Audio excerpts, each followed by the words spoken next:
తర్వాత ఇది కామెడీ. ఏంటిది? కామెడీ. పవన్ కళ్యాణ్ గారి టూర్లో ఒక అగంతకుడు ప్రవేశించాడు, అతని వల్ల ప్రాణహాని ఉంది మా నాయకుడికి, దీని మీద మీరు యాక్షన్ తీసుకోవాలి. ఎవరు తీసుకోవాలబ్బా?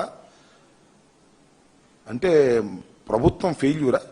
అంటే డిప్యూటీ సీఎంకి సరైనటువంటి సెక్యూరిటీ ఇవ్వలేని దుస్థితిలో తెలుగుదేశం ప్రభుత్వం ఉందా?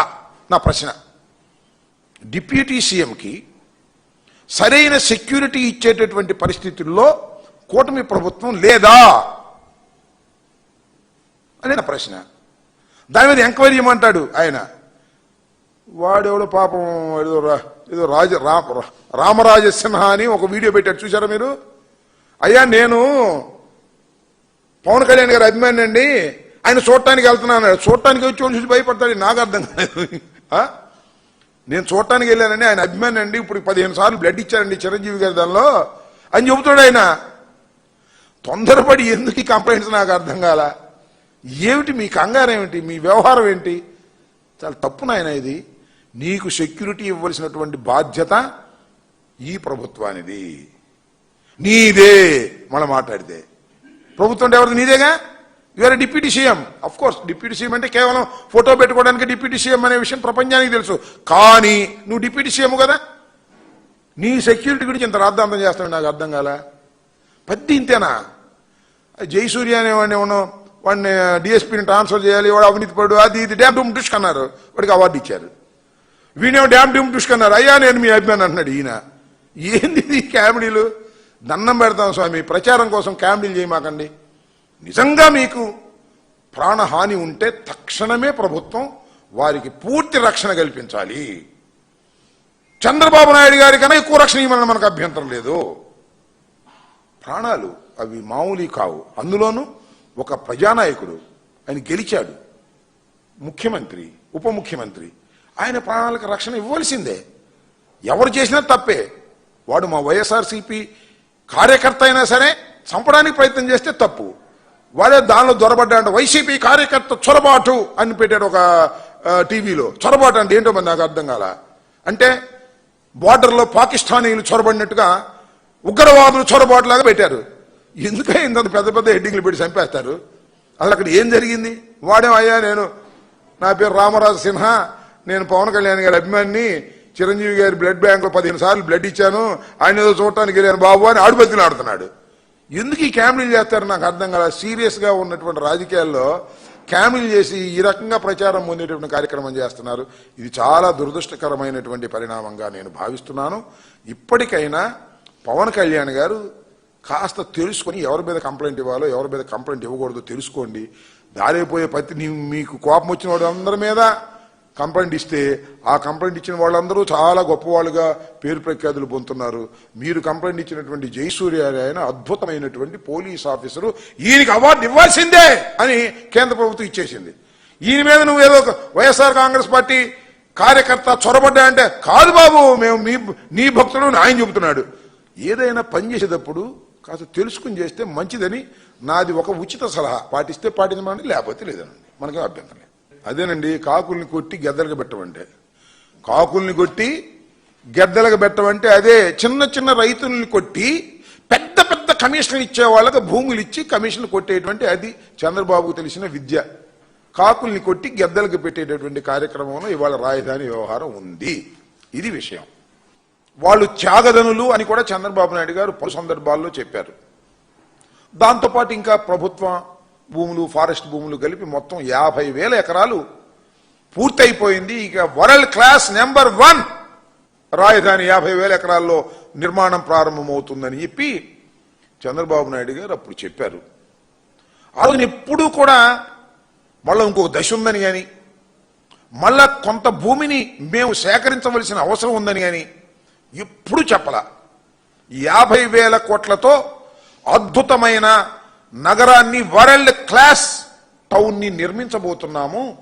ప్రపంచంలోనే అత్యుత్తమమైన, భారతదేశంలో కాదు సుమా, ప్రపంచంలోనే అత్యుత్తమమైన రాజధానిగా దీన్ని మేము చేయబోతున్నాము అనేటువంటి ఉద్దేశంతో ఆ రోజున చంద్రబాబు నాయుడు గారు ప్రగల్భాలు పలికారు.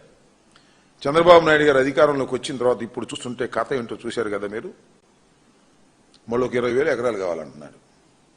ఇది రెండవ దశ. మళ్ళా మూడవ దశ ఉంది. ఈ 2,000 ఎకరాల్లో 16,000 చిల్లర ఎకరాలను 16,666 ఎకరాలను రైతుల దగ్గర నుంచి పూలింగ్ చేసుకొని ఇంకా మిగతా ప్రభుత్వ భూమితో కలిసి 20,000 ఎకరాలకు దీన్ని రెండవ దశలో సేకరించాలని, మళ్ళా మూడవ దశలో కొంత భాగాన్ని సేకరించాలని చంద్రబాబు నాయుడు గారు భావించటం, దాని మీద నిన్న కేబినెట్ లో కూడా డిస్కస్ చేసి ఆమోదించడం జరిగింది. ఇది చాలా దురదృష్టకరమైనటువంటి పరిణామంగా నేను భావిస్తున్నాను. వైఎస్ఆర్ కాంగ్రెస్ పార్టీ కూడా భావిస్తుంది. ఎందుకంటే సుమారుగా 10 సంవత్సరాల క్రితం అక్కడ రైతులు 35,000 ఎకరాలు ఇచ్చారు. ఆ రైతులకి ఇస్తే వారికి రిటర్నబుల్ ప్లాట్స్, ఇదిగో ఇంత ఇస్తే ఇంత భూమిని మీకు డెవలప్ చేసి, పూర్తిగా డెవలప్ చేసి అద్భుతమైన ప్లాట్లను మీకు ఇస్తామని ఆ రోజున హామీ ఇచ్చారు. అట్రాక్ట్ చేయడానికి ప్రయత్నం చేశారు. అనేకమైన మాటలు చెప్పారు, అద్భుతమైన మాటలు చెప్పారు. రైతుల దగ్గర నుంచి ఆ భూములు తీసుకున్నారు. ఇవాళ రిటర్నబుల్ ప్లాట్స్ ఇచ్చారా ఎక్కడైనా అంటే ఇంతవరకు లేవు. కేటాయించామంటారు. ఎక్కడ కేటాయించాలి చూపించమంటే మీకు చాలా చిత్రం. అది పూలింగ్ లో లేని భూముల దగ్గరికి వెళ్ళి చూపిస్తున్నారు, అక్కడ చూపించామని. వాళ్ళేమో ఆశ్చర్యపోతున్నారు. అక్కడ రోడ్లు లేవు, మరొకటి లేవు. అసలు ఎక్కడా కూడా రిటర్నబుల్ ప్లాట్స్ 10 సంవత్సరాలు అయినా కూడా చూపించినటువంటి పరిస్థితుల్లో ఇవాళ ప్రభుత్వం ఉంది. రైతులు అలో లక్షణాన్ని బాధపడుతున్నారు. ఇచ్చిన భూములకు రిటర్నబుల్ ప్లాట్స్ ఇస్తా అన్నాడు చంద్రబాబు నాయుడు గారు. అద్భుతంగా వాటిని డెవలప్ చేసి ఇస్తామన్నారంటే డెవలప్మెంట్ సంగతి దేవుడు ఎరుగు. అసలు ప్లాటులు ఎక్కడ ఇచ్చారో కూడా తెలియనటువంటి పరిస్థితి ఇవాళ కనిపిస్తా ఉంది. ఇదిగో ఇక్కడ ఇచ్చామంటారు, అక్కడ పూలింగ్ భూమే లేని చోట ఇచ్చామంటారు. ఇది చంద్రబాబు నాయుడు గారి విజన్ గా మనం భావించాలని నేను అనుకుంటా ఉన్నా. ఎక్కడ భూములు ఉన్నాయో కూడా తెలియనటువంటి దుర్మార్గమైన పరిస్థితుల్లోకి ఇవాళ రైతాంగాన్ని నెట్టారు. సరే, రైతులందరూ సిఆర్డీ ఆఫీస్కి వెళ్తున్నారు. ఏమండి మా భూముల సంగతి ఏంటి అని అడుగుతున్నారు. సమాధానం చెప్పేవాళ్ళు లేడు. అదేమంటే ఇస్తామలేవా తొందరగా, ఏంటి రోజు తిరుగుతున్నారు మీరు అని అవమానపరిచేటటువంటి మాటలు మాట్లాడుతున్నారు. సిఆర్డీఏ వారు అవమానపరిచే మాటలు మాట్లాడుతున్నారు. ఒక్క మంత్రి కూడా అయ్యా మీ కౌలు గురించి కానీ మీ రిటర్నబుల్ ప్లాట్స్ గురించి కానీ మీరు బాధపడవలసిన అవసరం లేదని గౌరవంగా చెప్పినటువంటి సమాధానం ఒక్కటి కూడా లేదు. ఇది నేను చెప్తున్న మాట కాదు, రైతులే చెబుతున్నటువంటి మాటలు, వారి ఛానల్స్లోనే వచ్చినటువంటి మాటలు. రైతులు ఈ విధంగా ఇబ్బంది పడుతూ ఉంటే ఆ రోజునేమో రైతులు అద్భుతం, అమోఘం, త్యాగదంలో అన్నారు. ఈ రోజు రైతులు పనికి మానవుల కింద లెక్కేసి పక్కకు నెట్టేస్తుంటే రైతులు ఎంతగా బాధపడుతున్నారో నేను మీకు ప్రత్యేకంగా చెప్పవలసిన అవసరం లేదని కూడా ఈ సందర్భంగా నేను చెప్పదలుచుకున్నాను. ఈ విధంగా చంద్రబాబు నాయుడు గారు వరల్డ్ క్లాస్ రాజధాని నిర్మిస్తున్నామని చెప్పారు.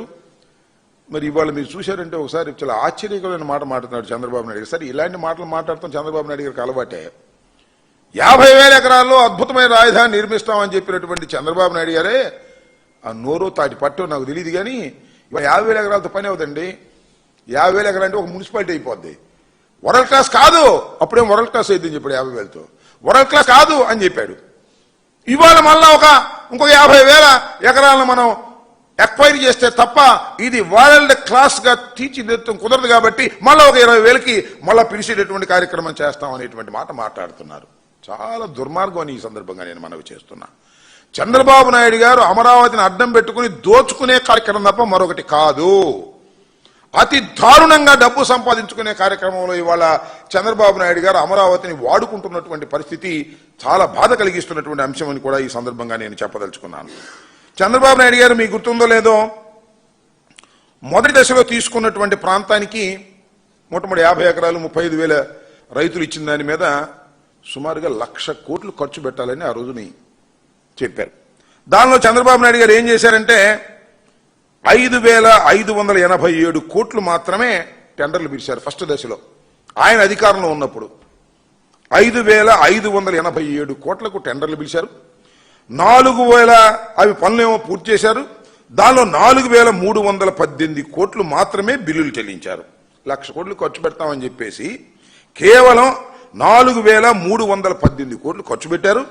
మళ్ళీ 5,587 కోట్లకు గాను దీనికి మాత్రమే బిల్లు ఇచ్చి సర్దారు. అంటే చూడండి, మాటలు కోటలు దాటాయి తప్ప చేతలు మాత్రం అక్కడే ఉన్నాయి. కొద్దిగా ఖర్చు పెట్టే కార్యక్రమంలో నిమగ్నమైపోయినటువంటి పరిస్థితి వాళ్ళ చంద్రబాబు నాయుడు గారి దగ్గర మనం చూస్తున్నాం. సరే, చంద్రబాబు నాయుడు గారు అధికారంలోకి వచ్చాడు, పాపం రైతులందరూ కోరుకున్నారు మా అమరావతి దెబ్బతినిపోతుంది, చంద్రబాబు నాయుడు గారు వస్తే అమరావతి అద్భుతంగా పెరిగిపోతుంది, మా ప్లాటుల ధరలు పెరిగిపోతాయి, మా భూముల ధరలు పెరిగిపోతాయని ఆశపడ్డారు. పోనీ అమరావతిలో మళ్ళా చంద్రబాబు నాయుడు గారు వచ్చాడు. ఇక్కడ భూములు పెరిగినాయా, ధరలు పెరిగినాయా? ఇక్కడే కాదు, దాని దుంపదేగా రాష్ట్రంలో ఎక్కడ భూముల ధరలు పెరగల, సర్వనాశనం అయిపోయింది మొత్తం టోటల్ గా ఉన్నటువంటి రియల్ ఎస్టేట్ అంతా. చంద్రబాబు నాయుడు గారు పాదం పెట్టారు, ఇటు రైతులు దెబ్బతినిపోతున్నారు, రియల్ ఎస్టేట్ పీపుల్ దెబ్బతినిపోతున్నారు, భూముల ధరలు పెరగటం లేదు, పెరక్కపోగా తరిగిపోతున్నాయి, అసలు రిజిస్ట్రేషన్లే లేవు ఎక్కడా కూడా.